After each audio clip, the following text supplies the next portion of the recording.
Assalamualaikum warahmatullahi wabarakatuh. Perkenalkan, nama saya Nur Mayasari dengan NPM C1C022054.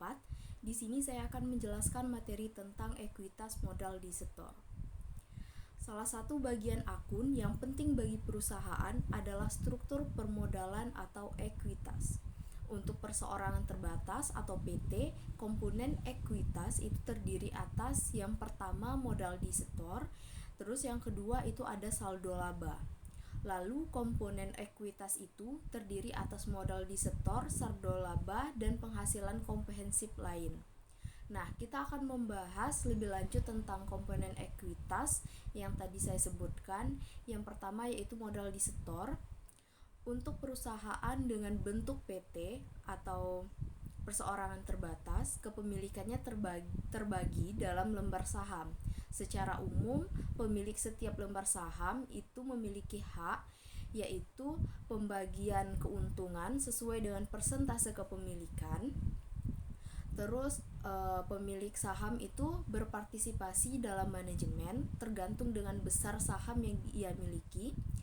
Terus pembagian aset perusahaan pada saat likuiditas secara profesional sesuai dengan persentase kepemilikan. Lalu hak prioritas untuk membeli saham yang baru diterbitkan.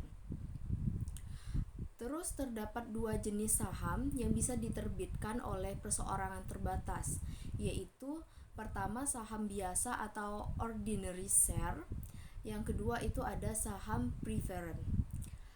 Saham preferred ini timbul karena kontrak dengan pemegang saham yang bersedia mengorbankan hak tertentu untuk mendapat kepastian hak. Lalu yang kedua yaitu ada saldo laba.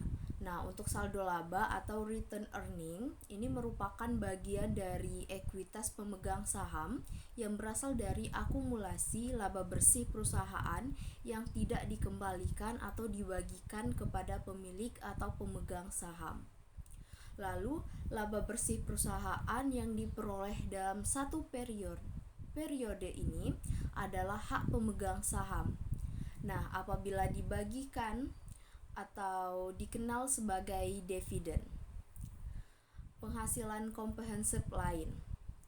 Nah, untuk penghasilan komprehensif lain adalah akun-akun yang mempengaruhi nilai ekuitas perusahaan yang tidak terkait langsung dengan pemegang saham. Biasanya, penghasilan komprehensif ini dibagi menjadi laba bersih dan penghasilan komprehensif lainnya.